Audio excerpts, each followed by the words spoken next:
Hello everybody. I'm speaking today about the issue of anonymity for those accused of sexual offences.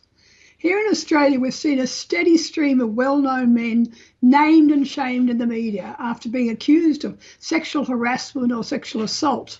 Some of our top actors like Geoffrey Rush and Craig McLachlan, various football and sporting stars, Cardinal George Pell and our former Attorney General, Christian Porter.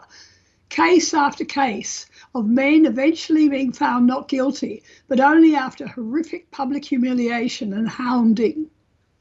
And of course, there are thousands of ordinary men who suffer a similar ordeal after sexual accusations, which result in them being shunned in their own communities, often losing jobs, families, everything they've worked so hard to achieve. The lives and the reputations of these men never recover, even if they're proved not guilty. And yet their accusers remain anonymous and suffer no consequence for false allegations. Now, I have with me today from England, Daniel Janner, who is a British QC who specialises in criminal law. Hello, Daniel. Hello. Thank you for having me on. Well, it's great we finally managed to connect. We've had a complicated few weeks. I think you got COVID in the middle of it. You were travelling, and we finally managed to pin you down today. Absolutely, and looking forward to talking to you about this very important issue. Yeah, it is a very important issue, and you're founder of an organisation called FAIR, which is pushing for legislation to give anonymity to those accused of sexual offences. Tell me a bit about that. Well, it developed not so much from my practice as a criminal barrister, but because my own late father, who was a member of the House of Lords, Lord Janner, himself was falsely accused of serious sexual offences. He died in the middle of it all, but we were able to establish some element of sanity and justice because the civil claims entirely collapsed. And in his case, it was all about false accusers trying to get money. Now, from that evil experience, and I use the word deliberately, I thought of trying to turn some good into our experience, our family's experience. And I was chatting to a well-known broadcaster called Paul Gambaccini about this. The two of us came up with the idea of FAIR, falsely accused individuals for reform. Initially, we thought it was about those who are well known, politicians like my father or celebrities like Paul Gambaccini and his friend Sir Cliff Richard. And then we realised, actually, we can use our names for the good of everybody who falls into this terrible trap of being falsely accused. So FAIR is not simply about celebrities. It's about rebalancing the criminal justice system to ensure fairness for everybody. And it has turned into a powerful pressure group, attracting tremendous support. And we are focusing at the moment on a single issue, which is this issue of anonymity. We believe very strongly that a suspect in relation to sexual offences, and we're limiting it to sexual offences at the moment, is entitled to the same protection, albeit not as such an extent of protection, as the complainant, who, as you say, has anonymity for life. So what we're demanding and what we're campaigning for is anonymity for a suspect in sexual offences until charge. We believe that is the right balance. Yeah. I mean, your group was set up, I gather, in 2019, and at that time you were very active. You had a sort of very public demonstration, if you like, a presentation of your group outside Parliament involving Sir Cliff Richard, of course, who's one of the most famous people in recent times to be accused of this sort of crime. Can you tell me about that and how that what impact that had? Well, you're absolutely right. We had a launch in July 2019 outside the House of Lords, and Sir Cliff spoke, and Paul Gambaccini spoke, and others. And it was centred around a parliamentary petition that we kicked off in relation to this issue. And we got thousands and thousands, I think as many as 27,000 signatures onto this petition to try and kickstart this in Parliament. Regrettably, the petition had to be pulled when the general election was called at the end of 2019. But it started fair off. It started fair off on a very high profile base, as you rightly say, with Sir Cliff heading up this. And this is the first organisation which Sir Cliff has put his name to. So we're very honoured and flattered and privileged that he should have done that. And then, of course, we had COVID. So like the rest of the world, we went to sleep for a couple of years, but we relaunched on the 15th of June this year. Yeah, Daniel, just go back a bit. I think some of my listeners may not, our viewers may not be totally familiar with what happened to Sir Cliff Richard and what accusations were made about him, and then how that all worked out. I mean, he actually successfully sued the BBC for the way they covered that particular accusation. Can you just explain a little bit more about that? Well, the first he heard of it was pretty much when everyone else heard of it, when helicopters were whizzing around over his property in England. Mm-hmm. And he was abroad. He was brought over, interviewed in relation to completely outrageous, untenable allegations which should have gone nowhere. The allegations were subsequently dropped, of course, when analysed. He then sued the BBC in relation to the tort of privacy and succeeded. But what we are trying to do is to change the criminal law to provide for criminal sanctions to prevent the sort of thing that Sir Cliff suffered so prominently ever happening again. Yeah. You were talking about the most recent developments, but I thought we might also go back at first and go through a bit of how this debate has gone back and forth in Britain. I gather there was a committee back in 1975, which first, what was it, Hybrid, is that how you pronounce it? Hybrid committee, talking about the fact that they were addressed the fact that these sort of allegations could be incredibly harmful to the accused person. And they considered the case of anonymity of defendants. If you could explain that, and then how the various committees and what's happened since then, really.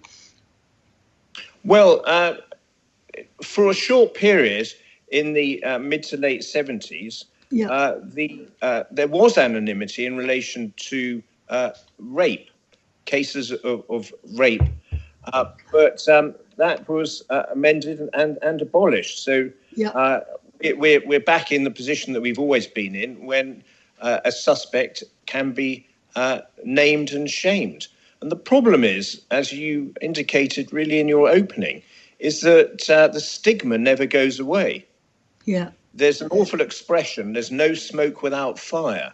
Yeah. And that smoke lingers, hovers over a family for the life and death, as we've discovered in our family.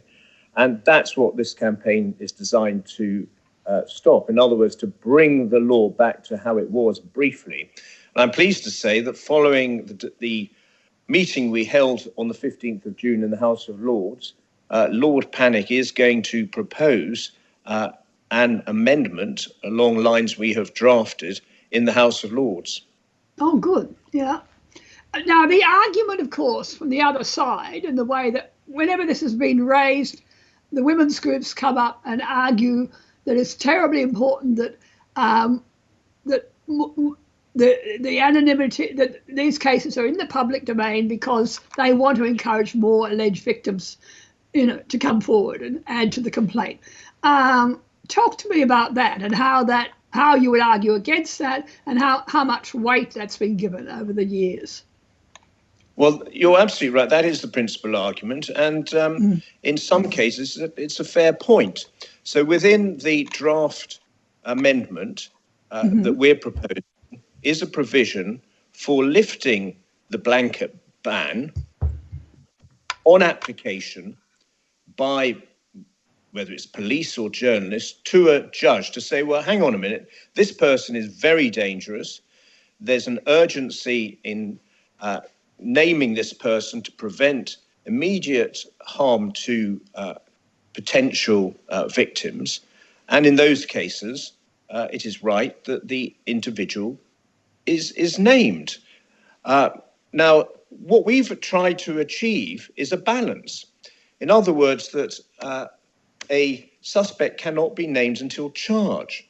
Thereafter, the name will be out there, and if there are other complainants to come forward, so be it, after charge. But at least there is that protection between being accused and charged. And hopefully there's a requirement of some evidence before the person is charged. I mean, that's a principle we're seeing we very much undermined in Australia, where more and more, and particularly in relation to rape, more and more cases are simply pushed through to trial because with little or no evidence, because of the political pressure that the courts have to be seen to be taking these cases very seriously, and the police and the prosecutors have lost their traditional right, I suppose, to filter out cases that weren't going to stand up. So these cases go through to court and then they fall down. But we've seen a huge shift in the last few years in Australia. I don't know whether it's happening in Britain in terms of less evidence. It mirrors, it's a very important point, once again, you mentioned, and it mirrors exactly what's happened here. What happened here, the key problem here is that panic entered the criminal justice system following the scandal of Jimmy Savile. I don't know if you've heard about him. He was a famous DJ, and it certainly appears that he was a sexual predator, and all hell broke out. And the DPP, who's now leader of the opposition, Sir Keir Starmer, put out a statement effectively saying that all victims must now be believed. And this filtered down through the police.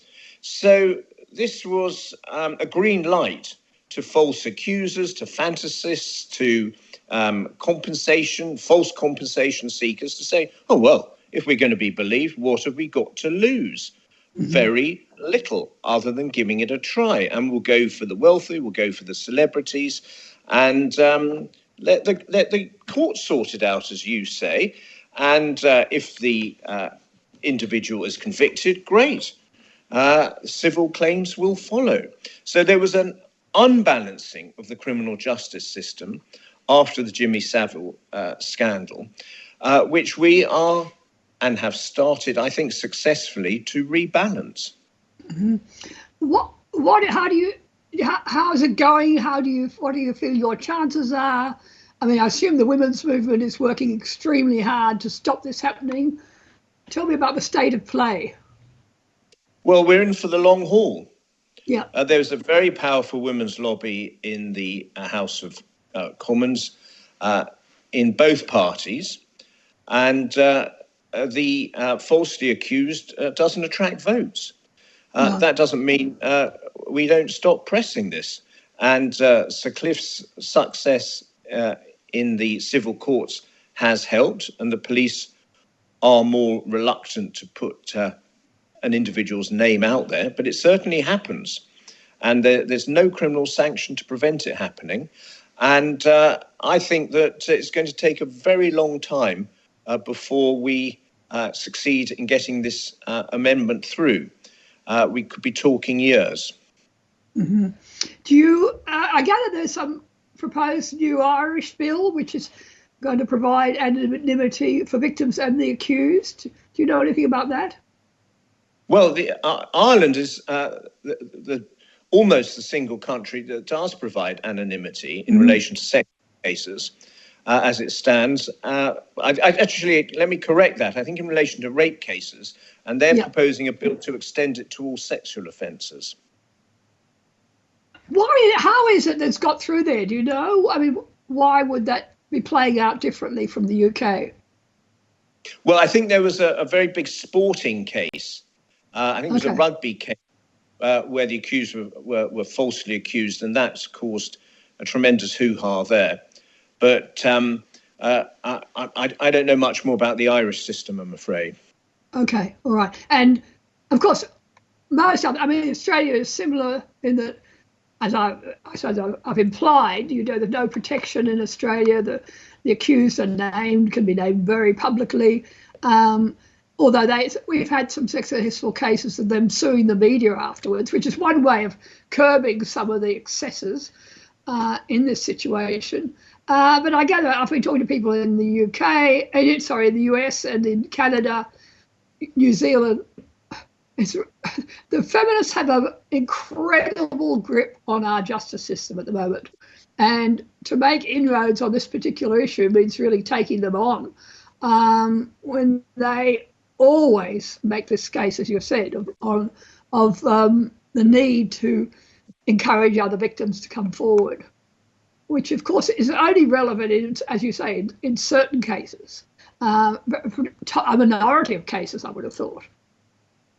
Well, the problem with the sort of cases we mentioned is that they typically are historic sexual allegations going back 20, 30, 40, my father's case, 50 years. And there is no urgency. And which is why, without repeating what I said in relation to our bill providing for anonymity until charge, there is a balance. But where is the urgency in those sort of cases? It doesn't exist. And just in relation to what you were saying, as far as the civil courts are concerned, you need a lot of money if you're going to, first of all, get an injunction and then sue for damages in the civil courts. And the whole point about this is to provide a blanket ban backed up with criminal sanctions if an individual's name is released. And the reason why we've restricted it to sexual offences is because that is the anonymity uniquely which the complainant has. Sexual cases. So we're trying to achieve a balance. Yeah. And of course, the maddening thing is the fact that the accuser, the person who may have made absolutely false allegations, has no consequences for doing so, even if the trial shows that there was no substance to those allegations. And I assume it's the case in Britain too. Very rarely are women charged. It's usually women, of course, making these sexual allegations, and they're very rarely charged with making false allegations. Is that true in Britain? I assume it would be. It is precisely true.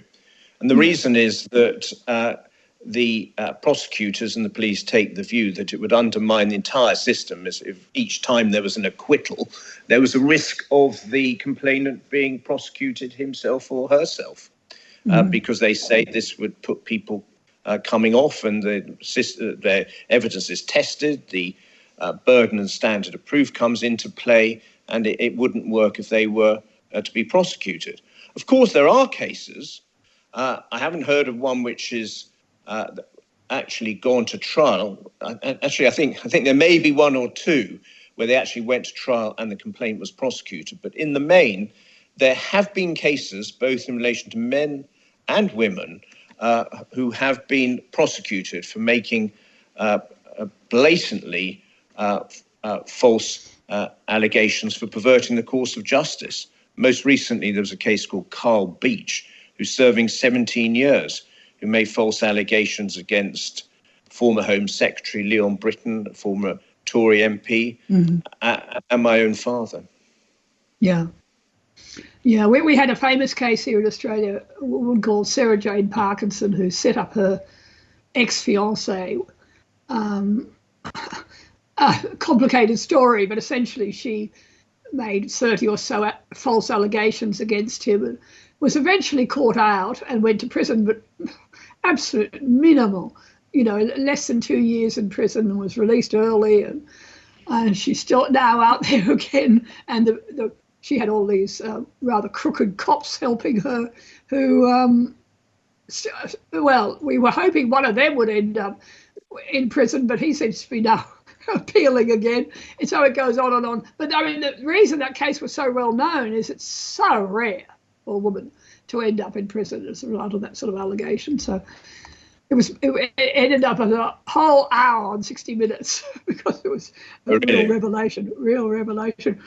Now, I just want to mention, in view of that, of course, many people will be thinking about the Johnny Depp case. Of course, that's not about sexual allegations, but more about domestic violence.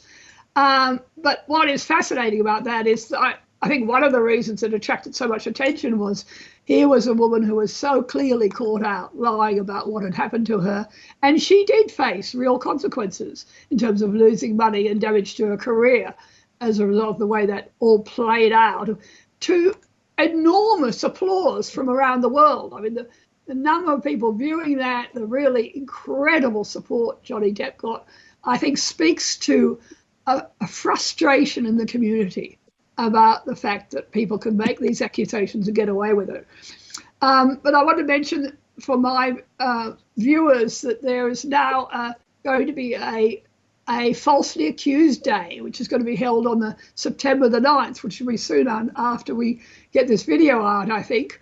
And events are going to be held in London and Liverpool and Glasgow, Washington and Argentina, and I hope someone will get their act together to do some in Australia as well, just to draw attention to this issue of false allegations and to make the point that, as I say, the people who are putting this together say that for every celebrity that's falsely accused, there are many thousands more falsely accused individuals that you won't see in the media. It can happen to you. The law must be changed to protect presumptions of innocence and prosecute those who make false allegations.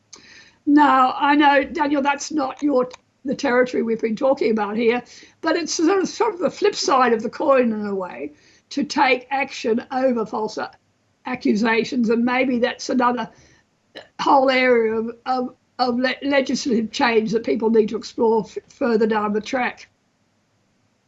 Well, clearly we support and welcome this initiative, and it can only add weight to our campaign, which is restricted at the moment to anonymity, but may well be extended to other issues in time to come. Yeah.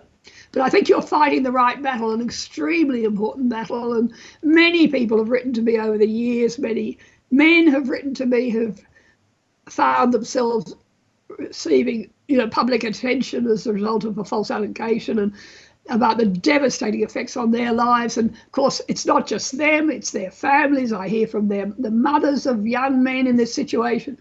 I hear from sisters. There's widespread awareness now, I think, in the community about the importance of this issue and the blatant unfairness of one side getting an anonymity and the other side not. So I'm very pleased, Daniel, to hear about your efforts, and I'm sure many people watching this will be applauding you and wishing you the best of luck with your campaign. Thank you. Thank you very much. Well, thank you for joining me. That's it, folk. Don't forget to like and subscribe to my videos. You can also read my free blogs on Substack. See the link in the details below this video, as well as information about donating to help me cover costs. Please spread the word about my important work advocating for men.